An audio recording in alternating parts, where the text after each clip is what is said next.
All right. We are honored today to have Jonathan T. Gilliam here. Jonathan grew up in the Ozark Mountains of northern Arkansas. He graduated with double majors in political science and psychology. He began his career as a police officer. Later, he joined the U.S. Navy and attended SEAL training and Army Rangers School. Translation, don't mess with this dude. He was deployed to South America as a Navy SEAL officer on counter drug and narcotics missions. In 2002, Jonathan became a federal air marshal, and he operated as a security specialist for the Department of Homeland Security. In 2005 and through 2013, Jonathan served with the FBI as a special agent on criminal and counterterrorism. Jonathan has appeared over 1,000 times on Fox News, CNN, MSNBC, Newsmax, One America News Network, BBC, and other news agencies. Jonathan's first book, Sheep No More, The Art of Awareness and Attack Survival, debuted at the top of Amazon's bestseller list. He has also written a child safety and awareness book, The Adventures of Team Little Bigs. Jonathan will share his plan with us to unite America under one cause, freedom.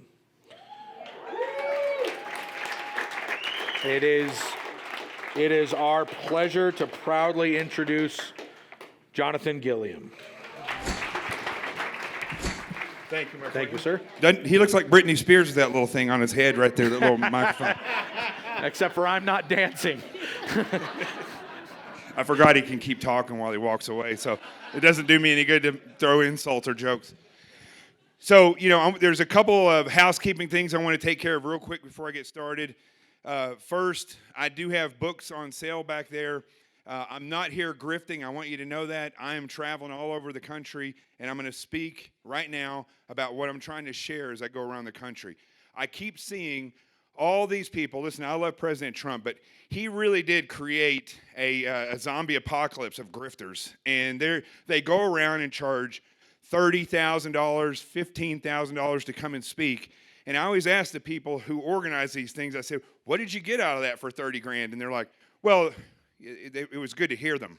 What did you get out of it? Nothing.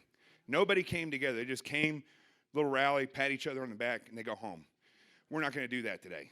Okay, so the books are $25 each. If you do buy them or you want to donate, it helps me continue to go around the nation.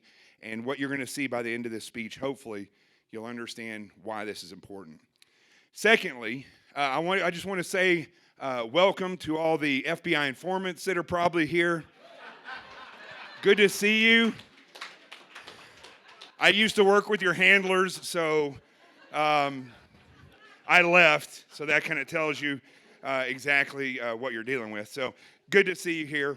And you know what? I'm halfway being serious about this. This is how ridiculous it's gotten in this nation, right? That you can't meet and talk about freedom. You can't meet and talk about the subversion from the left, how they're subverting the entire nation. You can't get together and go to a school board meeting and confront the people who are not only indoctrinating your children, but destroying their lives, destroying their sanity. No discipline in schools now. Your children can bring their cell phones in. Backpacks filled with who knows what. Teacher tries to say something. They start a fight. Teacher can't do anything. I was paddled my senior year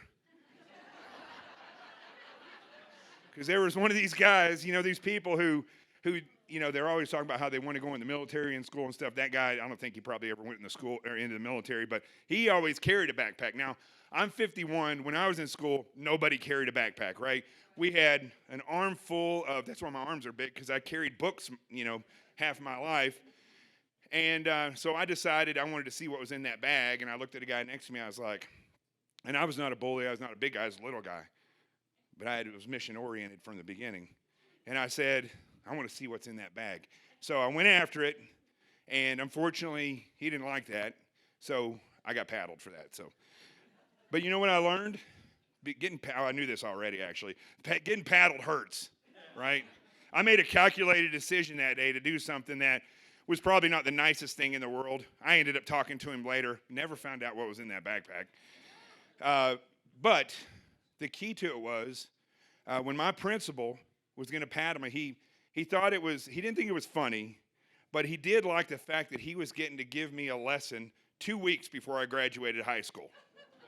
So I remember that still to this day, that I don't want to get paddled again. That was the last time I got paddled. And it was kind of a transition in my adult life where he knocked the silliness right out of me. 2 licks with a paddle, straighten you right up. So informants can go back and report now that I'm talking about child abuse. So, and that's how ridiculous this is, right? So, you know, I was sitting here, and I've been fortunate because I get bored easy. And some might say, I guess now they would say that's ADD. I just like to say it's focused energy. You know, I do something, and as soon as I get into a career field and I learn it and I master it, inevitably the people at the top, you know, the Peter principle, which says, you know, you're going to rise to the level of your own incompetency. Now we know why. It's on full display now, right? So I would get in these careers, and even in the SEAL teams or the FBI, I always saw something at the top, and I couldn't put my finger on what it was. I saw a little bit of it when I was a senior in college, and we went to Washington, D.C.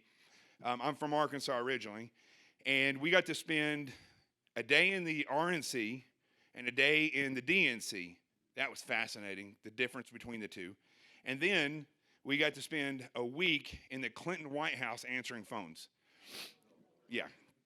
By the end of that week, though, I sat on the Washington Monument on the steps, or excuse me, the Lincoln Memorial, not the Washington Monument. I would have been enclosed and very probably claustrophobic sitting in there. I was on the steps of the Lincoln Memorial.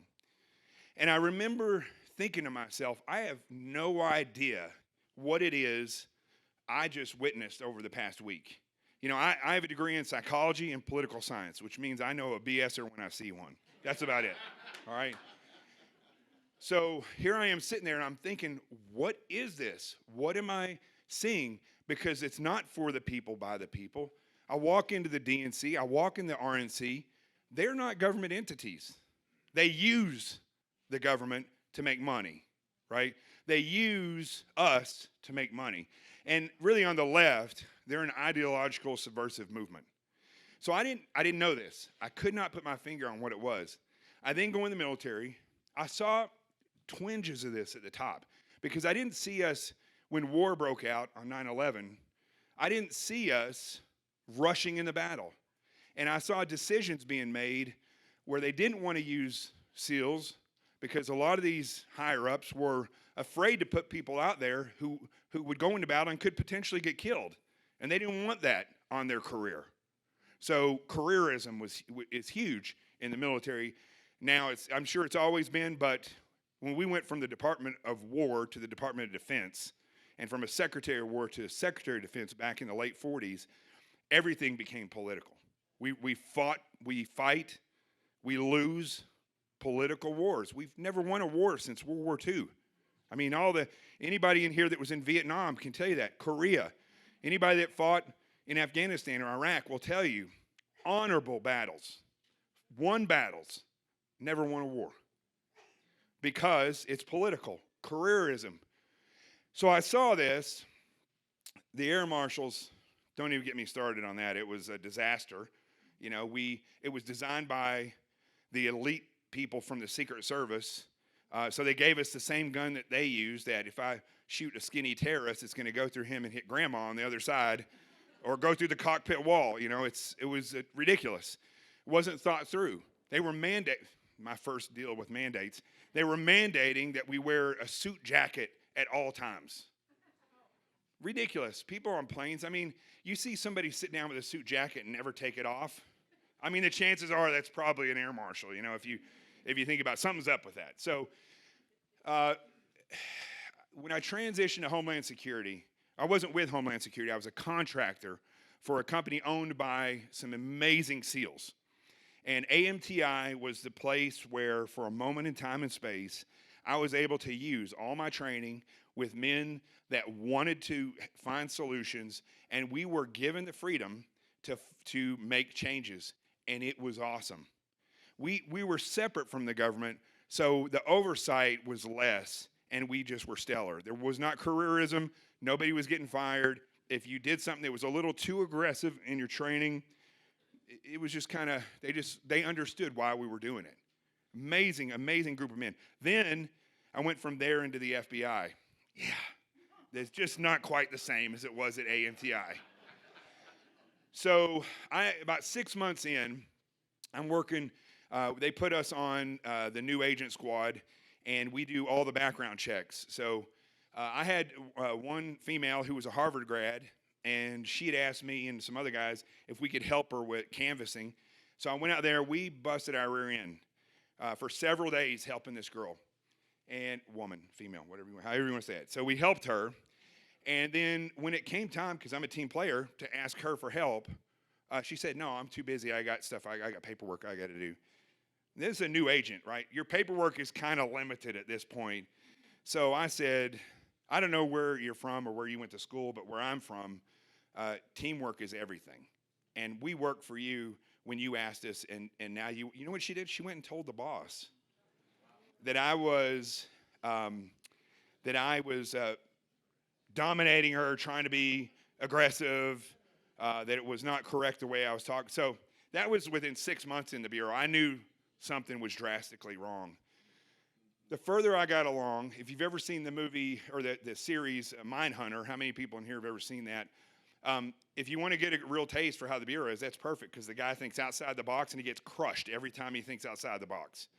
I have in my book a quote from a guy who was a senior agent after a long interview with somebody, and I learned one thing I really learned from the Bureau, which was amazing, is that I can kill somebody just as fast with a smile on my face as I can with an aggressive look.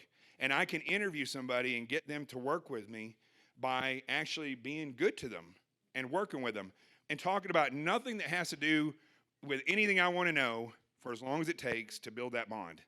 And I did this, and after about 2 hours, Benny looks at me when we're in the car, and he pulls the car over, and he says, you know what your problem is?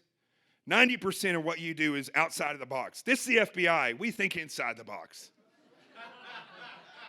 And I just looked at him, I said, thanks, Benny. That's the biggest compliment I've ever really gotten from anybody in the Bureau. Which didn't make him happy. He was not happy about it. But that's the way the Bureau was. I worked with some amazing detectives. I worked with some amazing agents.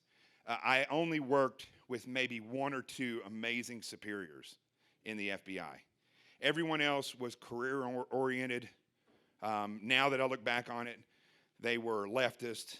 The DOJ, ridiculously leftist. But one thing I did get out of it was that feeling I kept having. That feeling I had when I sat on the steps of the Lincoln Memorial was that after working in the Bureau, I now understood how criminal enterprises work. And that's what they are. Everything that I felt fit exactly the way I felt when I was out there and I was monitoring these criminal enterprises. And they all function very similarly. And that was one thing that helped me write this book, is that I realized that target packages, which bad guys use, and they may not be an official target package, but a pedophile has a particular way that they groom and recruit and go after families and children. And it's very similar. If there's anybody that's ever been in the CIA, I'm not saying you're a pedophile, but it's very similar to the way the CIA grooms a source. It's similar to the way we in the FBI will groom a source. Let's say this whole back wall is a nuclear power plant in Iran. We don't need to know everyone that works in that. Maybe we just need to know where this eagle's head is, that particular part. So we go after an individual that works in there, that we develop a source around him, we develop the areas where he goes, and we slowly work our way into that individual until we can get them in a position where we can either flip them, and even better, if they say, I want to cooperate for money or for revenge. Sometimes it's for love of country. So pedophiles are the same way. They will groom a family. They'll groom a church. Pedophiles will groom a church so that they can become part of that church and in particular places, and then they'll move in on families. and they'll do things like that. So it's an attack. That's what I'm trying to get through to you, is that it's an attack. Whether it's a pedophile, a robber, somebody who goes in and gets they are in Times Square and these people watch what the people are doing and then they have a target of opportunity. It's not like they make it up as they go along. They've been studying this. These people are professionals at what they do. Well, SEALs are the same way. We get a target.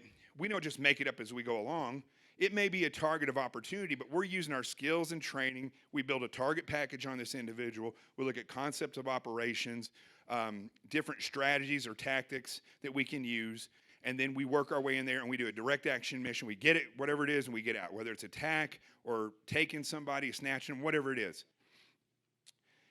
People who attack robbers, burglars, rapists, it's the same thing. You learn a craft, you perfect your tactics, you look at the behaviors of the people around that you're looking at, you get a better idea of their vulnerabilities, what's the best avenue of approach, the most critical time and area, and then you exploit that.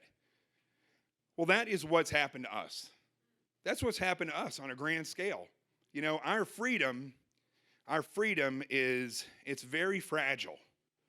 I have talked to many people throughout the years, good close friends, who are strong people. Like you want them on your team. And I would say I'm similar to this. You want me to go in and attack something. You want me to support and defend the Constitution. I'll give my life for it. And I'll do it in a professional manner. And I'm not going to be intimidated by what potentially could happen because I'm going to focus on mission success. But I can be a fragile person. People can hurt my feelings. It does bother me when I see, Americans. I remember after 9/11, the first fight that I saw in a bar, I was shocked by that. It literally bothered me because I could not believe that we had already this quickly gone back down to this level where people were fighting in a bar. But I see Americans, I see free people who are strong on the outside, but they're fragile on the inside because, for one, we've never been challenged. How many people in here until recently ever really had their freedom challenged? How many people in here until recently were ever really oppressed? One. Sears School. But you chose that. You chose that. You see? That's right. But our freedoms were not challenged like they're challenged now. We didn't have people specifically mandating things to kill elderly people. We didn't have people specifically mandating things that just for the sheer purpose of controlling you. That's what's happening now. And I look at what's occurred over the past year. I worked in a gym for many, many years through college and high school. And I was a little bitty guy, and I always wanted to be big. I always wanted to be this big, muscular guy. And thank goodness I never got that big, because when you go through SEAL training, the big guys are gone within like 2 weeks. They just can't handle. Their focus is totally different. It's the little, scrappy trailer park guys like myself that excel. So, working in this gym, I saw these big bodybuilder guys. I'd go to bodybuilding competitions, and it was the gaudiest thing I've ever seen. Body dysmorphia was out of control. Still is out of control. You talk to some of these dudes, they walk in, they're so big, they couldn't fit between this. They'd knock all these bottles over. They're so big, and yet they see themselves as a little person, right? That's body dysmorphia. People that think they have a giant, hideous nose, or they literally envision a scar across their face. They've never had any of that stuff, but they have body dysmorphia. That's why they see it. We now have reality dysmorphia. That's what's happening now. We have spent over a year, almost 2 years, locked down, wearing masks, being told what we had to do, binge watching. That's actually a phrase now, binge watching television shows. I know when I had COVID in April of 2020, I watched the entire series of Apocalypse of The Walking Dead, the zombie apocalypse. Man, I was hoping, please let this occur. Finally, I get to use my skill set to its full ability. Never happened. It never materialized. We just became dumb. The walking dumb. That's what we are, not the walking dead, Because so many people, young people, and even older people. I had a soft debate with somebody the other day at a meeting I got invited to, so I didn't want to get in an argument with her, but everything I said was an argument for her because she believes everything the left says. I told her, I said, in Nashville, Tennessee a couple years ago, at 3 a.m, a guy walked up to the door naked with an AR-15 and then started to shoot. One guy saw what was happening and jumped on him, right? The guy he got the gun away from him, the guy took off running. He was on the run naked for a while before they found him. But it was at 3 a.m, and this lady is sitting here, and I said, I'm in front of several people, I said, you know what the gist of that story, the most important part of that was? That at 3 a.m. at Waffle House in Nashville, is one of the only soft targets that there are on a daily basis, right? She goes, no. I said, no, it was awareness. There was no awareness. She said, no. The reality is he should never have been able to get that gun. That's what I said, right? I said, I can guarantee you I could go in there and kill or hurt just as many people with a knife. She says, no, that's not true. You're not going to kill people with knives like you would with a gun. So I said, hey, how you doing? I just started talking to somebody else because I didn't want to have anything to do with her. It wasn't going to do any good, right? So, by the way, if you're not laughing at my jokes, I'm looking at you as an informant. I'm just going to let you know that right now. So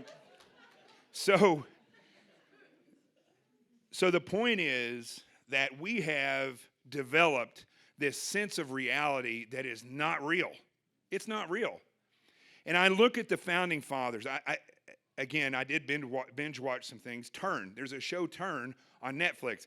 If you have not watched that, and I don't recommend that you binge watch, but if you have not watched that, I recommend that you do. Because it points out the importance of not only the First and Second Amendment, but the Third Amendment, which most people are like, Third Amendment, they don't even know what it is, right? No quartering in your home. That's so important. People don't realize that they are quartering in your home with this right here, right? They're quartering in your home. How many of you are free to say whatever you want in your home online without losing your job? In New York, Cuomo was telling people when that idiot was in office that you couldn't have more than 10 people in your home for Thanksgiving, or else he was recommending that people call on their neighbors and tattletale on them.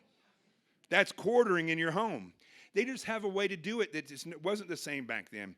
So when I watched this Turn, and the first episode's a little slow, but after I got into it, I was just amazed at how similar things are now. How the people that are oppressing us are so similar to what our founding fathers faced. But here's the thing. Our founders, men and women, did not have reality dysmorphia. Now, I came up with that term 2 days ago, and then I looked it up, and somebody else had come up with it as well. So, but it's a perfect term for this. It is a perfect term. And our founders did not have that. They saw clearly what was happening, and they did a couple things. For one, they had dialogue with each other. Secondly, and sometimes they didn't have dialogue where the oppressor was. They went and had dialogue other places.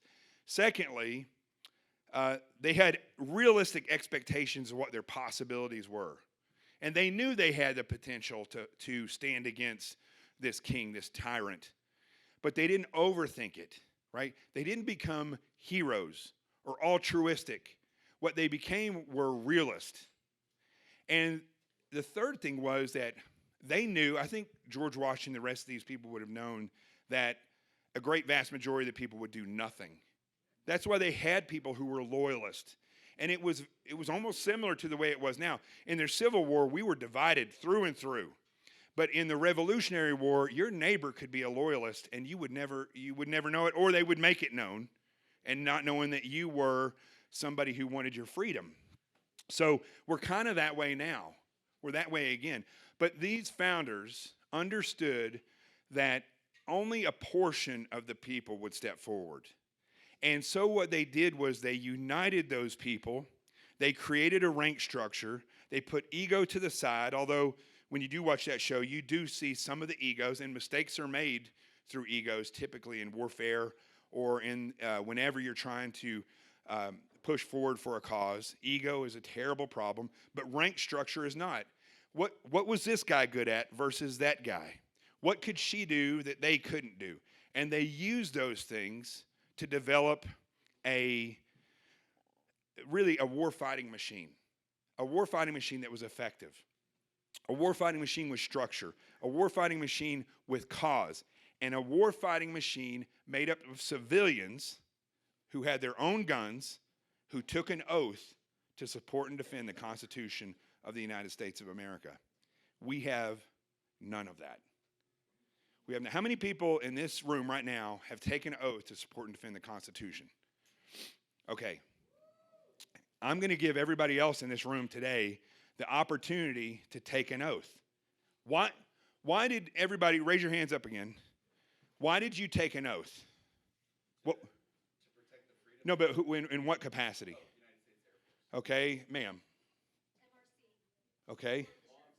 Law enforcement. Civilian. A civilian. One of a few. Yes, ma'am.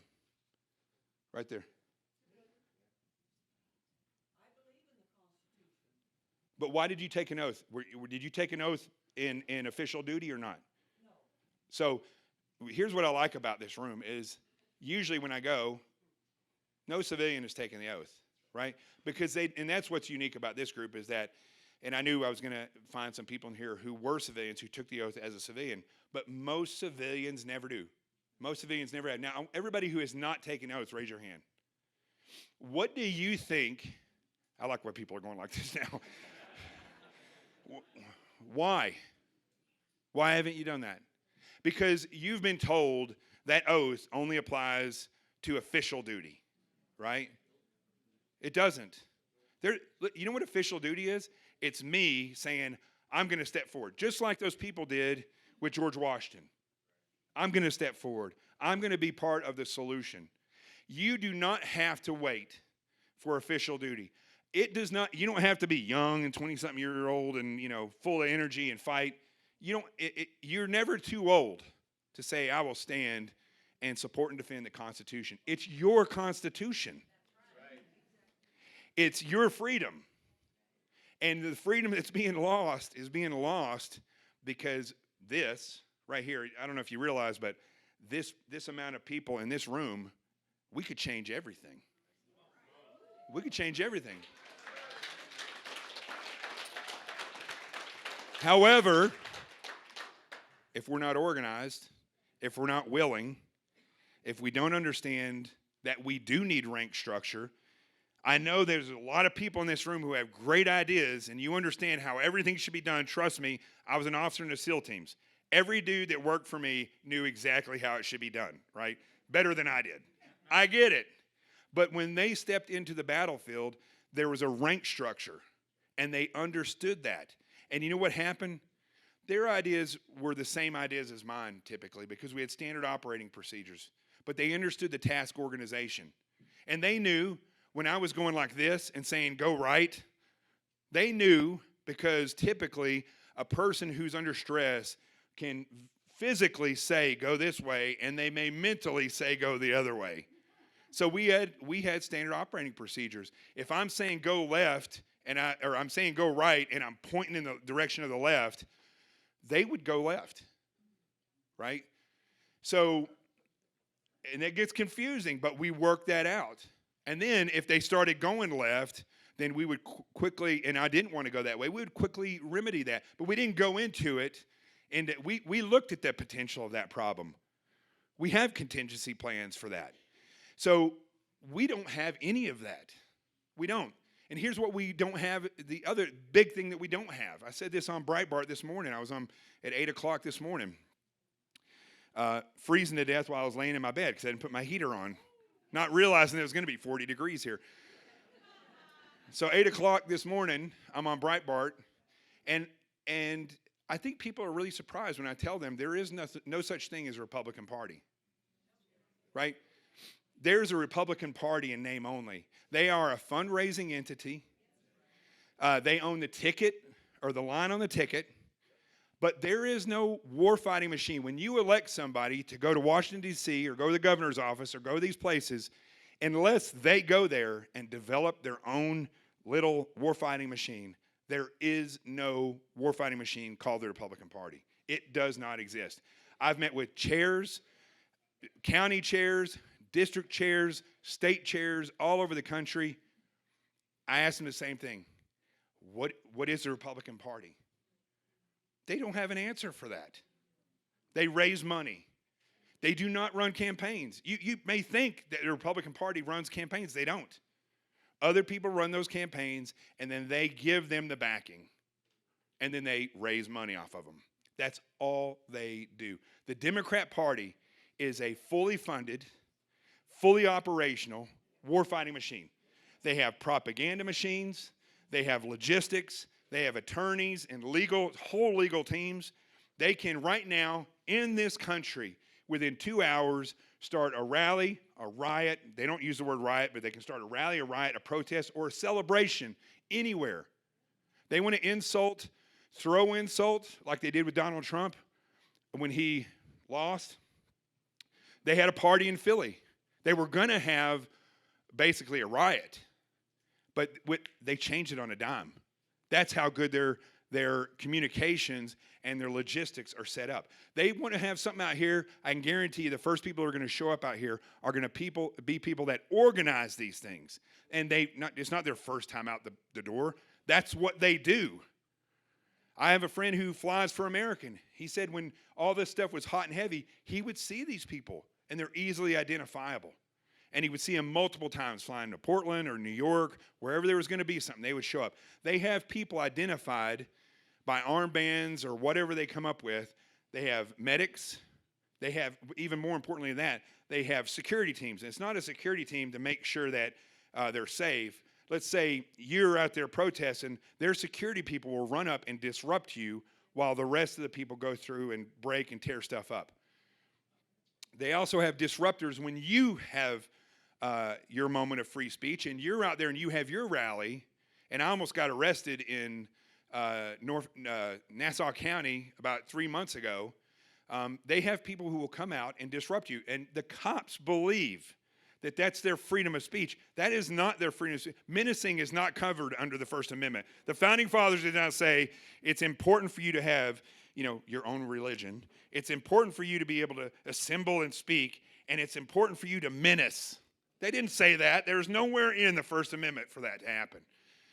They made that up. And law enforcement, by and large, goes right along with that.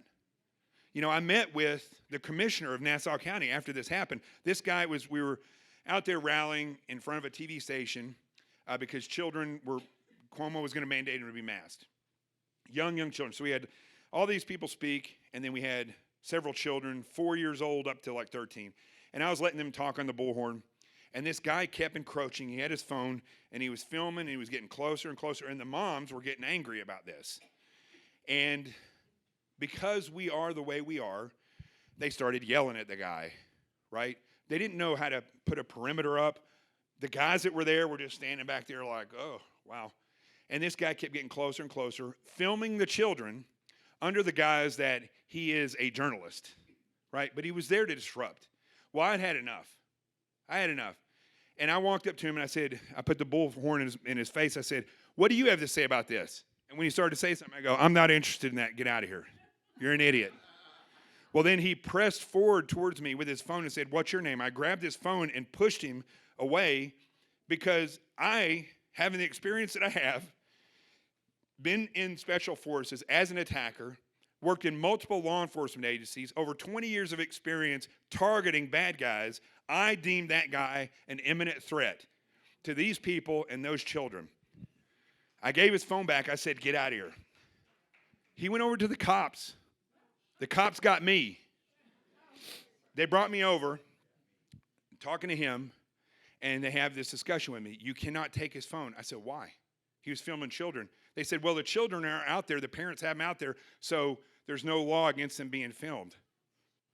I said, are you trying to justify what this guy was doing? He was encroaching and menacing. Well, what he was doing was expressing his First Amendment rights. I'm like, no, that's not true. I said, brother, I was in the FBI. I was a cop in Arkansas. He said, well, this is Long Island. We do things differently. I said, you work under the same Constitution. And the guy, finally, like bad cops will do, he says, you need to shut your mouth or you're going to get locked up. That's what I said. Wow. So I sat there and he said, okay, the guy said he's not going to press charges if you apologize to him on film. Trust me, folks, that was like, I sat there for at least a minute and a half when he was like, what are you going to do? And I was like, hold on, give me a second because I'm not real sure. I was thinking one of three things. I can go do that and walk out of here and fight another day. I can just put my hands out, let him cuff me, or I could attack this dude and make him realize he should never do this again. So those are my three options. I reluctantly chose the first one, but I did it with a plan. I walked up and I said, and he started to say something. I said, listen, just shut your mouth. You're an idiot. I'm sorry that I infringed on the law when I grabbed your phone. And I said, when you were filming children, you weirdo. And I walked off. And he's like, well, hold on. And I said, that's an apology. And I walked off. The cops didn't know what to do at that point. So, but the point was that even the cops don't realize what is happening, right? Because we have the term, I want you to remember this, reality dysmorphia.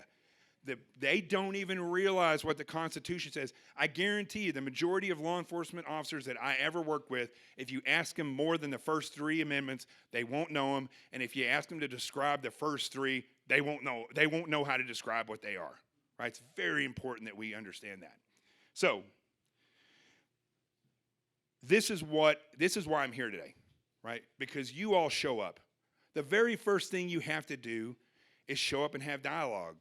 I was saying that years ago. I did one of these tours years ago when I was hosting on Hannity and on David Webb and Andrew Wilkow. Those guys, I'm the big fill-in host for those guys.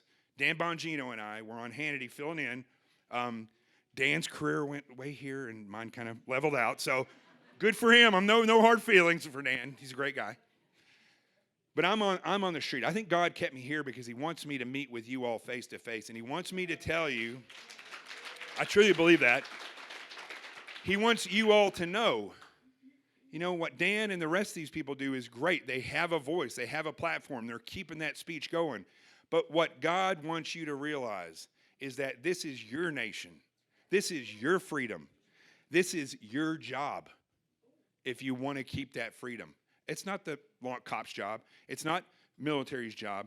I mean, they do swear an oath to support and defend the Constitution against all enemies, foreign and domestic. But who do you think it is that gives them the tasking? It's the domestic enemy. So it is your job.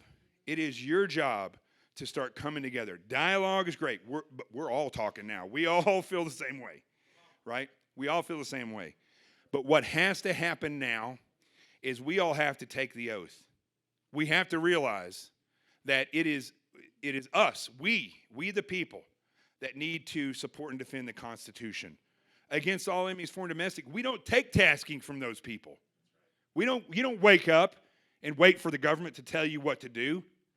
You don't check in one day or like when I was in the Air Marshals where we had to work 10 hours a day because some bean counter said, well, you're getting Leo pay, which is basically you're being paid for 2 hours extra because we sometimes work way over 24 hours, right? So somewhere along the line they said, we're going to give them extra pay called Leo pay, and because they don't get overtime. But then another bean counter came along and said, well, let's just make them work 2 extra hours a day so that they earn those 2 extra hours on a daily basis. So it wasn't uncommon as an air marshal. I get off a plane and I go sit in the food court for another 3 hours with nothing to do. It wasn't like they were coming up and saying, there's a guy over there that you need to watch. Might be suspicious. No, I was just sitting there eating a burger and getting fat. That's what was happening. Couldn't even go work out. Sometimes I went over in some of these places, TSA has recliners so that people can go. I go back there and just snooze out. People wake up, your shift is over. Great. That's great. So that's not you. You don't clock in with some moron. You don't clock in with the government. You live freely, but in order to sustain that freedom, You have to take an oath. You have to stand together, and you have to look at things realistically. Could people go to jail for what I did, pushing this guy back? Probably so. I mean, there's a lot of people in here, you're retired. There's a lot of people in here who have careers that you were a nurse. Your career was going skyrocketing, right? Serving people. And now you have a potential of losing your job. A teacher, honorable teachers. The left loves teachers, but they'll fire them faster than anything if they don't do what they mandate. So it is time. It's time for us to come together, take the oath, stand together, and start getting organized, because here's what happens, and I'll leave you with this. Throughout history, whenever people have poured out into the street, where it succeeded in stopping a tyrant or a tyrannical government, it's not the fact that they went out there and showed that, hey, we don't like you. That did nothing. It's when they poured out in the street and they stayed there. And then they were not able to be pushed away. And then you know what happens? More people start to say, wow, I need to get in on this. They're the warriors, and people get inspired. And more people will come out there. And as that rolls forward, that's what makes change. That's how you get people. That's what I'll say about the women, and mostly women, with Voices for Seniors in New York, were ruthless with Cuomo. They would not stop. They kept pushing forward. They kept going forward. And even though Cuomo stepped down because of his sexual harassment, the reality was he is responsible for the death of probably double of what they've said, probably 30,000 or more people within a month. I got COVID because of that, because I was assisting somebody who had collapsed because they let him out of an elderly clinic after an 11-day stay because they had neck surgery that had been pumped full of COVID patients and they didn't know it, right? The point is, if we step forward together, if we step forward having taken an oath, because when you take an oath, and everybody in here that can tell you this, when you take an oath, it becomes serious. It becomes real. And I don't know what the average age is in here. I'll just go off of my age. I'm 51. I'll be 52 this month. I have literally, if I live a full life, at the most, probably 30, 40 years left. That's it. 40 years, but then I'm going to go meet my maker. And when I meet him, is he going to say, you did good, you played it safe? No. Look at the parables that he has. When he gave the gold out, the gold talons, the one guy buried his, the other guys invested theirs, and they came back and they said, I doubled, your gold, or I've increased your gold by this much. And the one guy says, look, Lord, I kept this safe for you, and I now return it. He said, go away from me. Go away from me. You have done nothing. You've grown nothing. And he took his gold, and the guy went away. Well, that's the way it is. You have gold. Let's make something of it. Let's stand together and stop saying, it's my gold. It's my gold. I'm going to bury it. Listen, your freedom cannot be sustained without me, without you, without us standing together. No matter how much of a hero you think you are. Look at the lieutenant colonel. There was this Marine lieutenant colonel, right? I commend him. I said this on Newsmax the other day. I commend him for what he did. But where I fault him is that he should have paused, which we are taught to do, paused, talk to his troops, see who else felt like this, talk to other lieutenant colonels, and then made it known. But he got wrapped up in his altruistic hero way, and although he said what was right, I agree with everything he said, it didn't do any good. I guess it got him some money, got him a little bit of fame. I don't think that was his intentions, but it didn't do anything to change anything. Same thing with these school board meetings. They want to say now that you're a threat because you want to speak out at a school board meeting. You know what we should do? Quadruple the amount of people that are there and never leave. That's right. Stop thinking I'm going to get in trouble. Start thinking tactically. Listen, how many people in here want to run for office? Okay. Well, we already know you're running for office. But let me tell you something. If you want to do that and you're like, in Chicago, there's no way you're going to get elected as a Republican, then lie. Tell them you're a Democrat. Tell them whatever you have to say. Play the part. And then when you get it, then you flip it. Listen, start thinking like this. There is no ethical rules that apply right now that you should not be able to circumvent. You're being told, no, you're conservative, you will run as a Republican. That's bullcrap. You may not get elected if you're a Republican. You want to be on a school board? Show up wearing pink hair, a hat or a shirt saying Trump sucks, or I love Biden. I know it'd be hard. Lie. Get on that school board. Should be several of you planning these things. Yes, informants, I said that. You should be planning to subvert school boards, to subvert the government. Do what they did. Guess what? There's no law against that. And I really don't give a crap what anybody thinks that's in the FBI or that's an informant. They could come and take me to jail, because here's the thing. When I see my maker, when I meet him, I want him to look at me and say, you were a good and faithful servant, and you did what I needed you to do. You didn't act in fear. You came back, and you pruned that vine, and you gave me the fruits. That's what I want. I don't care if I live to be 53. I don't care. It doesn't matter to me. Because here's one thing I've learned. You could live to be 80 or 100. When you're on your way out, you're going to want more time. It's just what you want. I've been with people, multiple people, when they've passed, and they've all said, I can't believe this came so fast. When they could talk. They just cannot believe that this is it.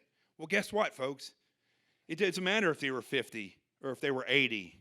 They were all surprised at how quickly it came.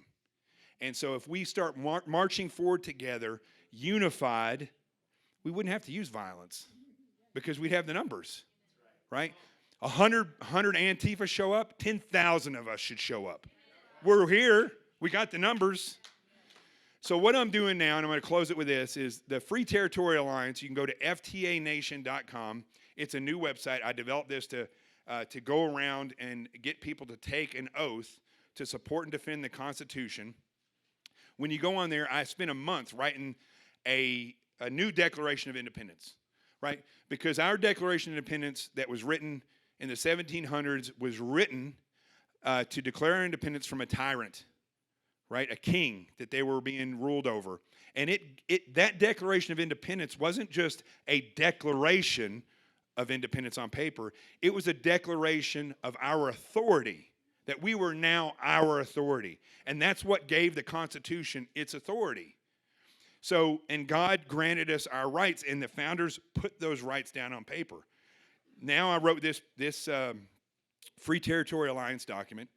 It's telling you the reality of who we have to declare our independence from, and this continues to come through history. You realize that in the Garden of Eden, Adam and Eve ate of the apple, right? We all know that. But how many of you realize that Satan never ate of that apple? He knew if he ate of that apple, he would surely die, because that's what God said. So he said, hey, eat this apple, because he knew that they would get the knowledge of good and evil, and he knew that he wasn't going to die, so he would be able to get the knowledge from them. That's what's occurred. That's what's happening. So we have to realize, and what I did with this document is show you and explain through this document that throughout the years, throughout history, that evil father of all lies has been subverting us using our knowledge from the beginning. And all of these tyrants, there's a reason why they fall under the same behavior profile, because they're being led by Satan. And now they don't need guns. They have this. They have mandates. They have the gullible many that will oppress the constitutionally free, I didn't want to say few, but the people. So at the end of this document is the oath, and I can administer the oath. You can take it on your own. We can do it however you want. But the point is, go on there, look at it, take the oath. And listen, I wrote this. You don't have to take my oath that I wrote down. You can do it yourself and say, look yourself in the mirror and say, I will support and defend the Constitution. And I want it publicly known. Do the oath now. Okay. Let me pull it up here. I wrote it, but I'm also from Arkansas, so, my memory is limited.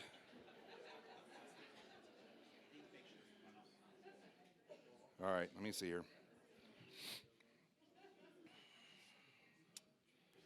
All right. If everybody would stand up, please. Yes, sir. Raise your right hand and repeat after me. Let it be known, free of malice or pressure, I swear to support and defend the Constitution of the United States of America.